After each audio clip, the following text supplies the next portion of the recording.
The Beginning of Infinity. Audiobook 3 of 11. Welcome back. You've sat with the great unknown. You've felt its size. Now comes the next question. Not smaller, just different. If we are surrounded by what we don't know, what does that actually mean for us? For humanity? For where we are in the story?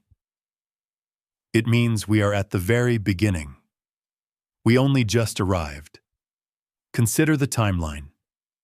The universe is approximately 13.8 billion years old. Earth formed about 4.5 billion years ago. Life appeared roughly 3.8 billion years ago. Modern humans, people like you and me, have been here for about 300,000 years. 300,000 years sounds like a long time, until you put it next to 13 billion. If the entire history of the universe were compressed into a single year, humanity would appear in the last few minutes of the last day of December. Everything we have ever done, built, thought, created, discovered, and destroyed, all of it fits into those final minutes. We only just arrived. And look what we've already done. In those few minutes of cosmic time, something extraordinary happened. We developed language, we built cities, we wrote poetry and composed music and painted on cave walls. We developed mathematics and science and philosophy. We looked up at the stars and began to ask what they were made of. We sent machines beyond our solar system. We mapped the human genome. We began, just barely began, to understand the nature of consciousness itself. All of that, in the blink of a cosmic eye. Now ask yourself this. If that is what we managed in our first few minutes, what comes next? The beginning, not the middle.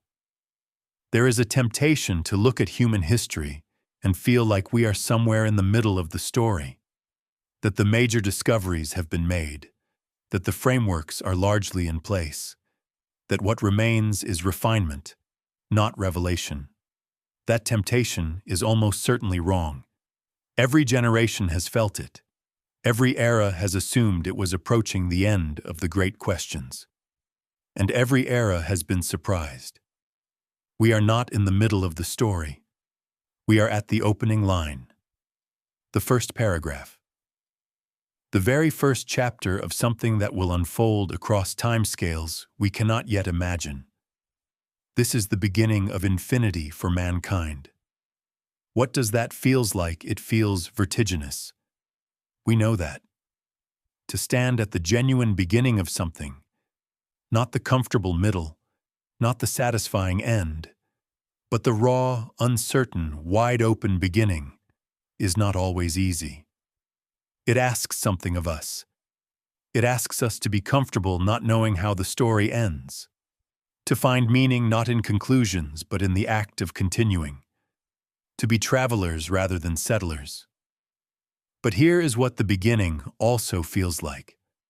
Free, unwritten, full of possibility in every direction. The beginning of infinity is not a place of lack.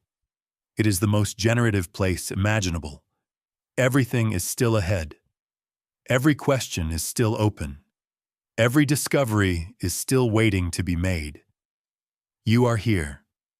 Right now, in this moment, you are one of the first human beings to ask these questions with this level of awareness. With access to this much accumulated knowledge. With this many tools, you are not late to the story, you are early. Remarkably, improbably, wonderfully early. And the journey, the real journey, is only just beginning. We close this audiobook with the opening track from the album The Beginning of Infinity. Let it sit with you for a moment. The feeling of standing at the start of something vast, not knowing where it leads, and finding that, somehow, enough. The full album is available on your streaming service. Looking forward to meeting you in Audiobook 4, The End of Infinity. Ready when you are.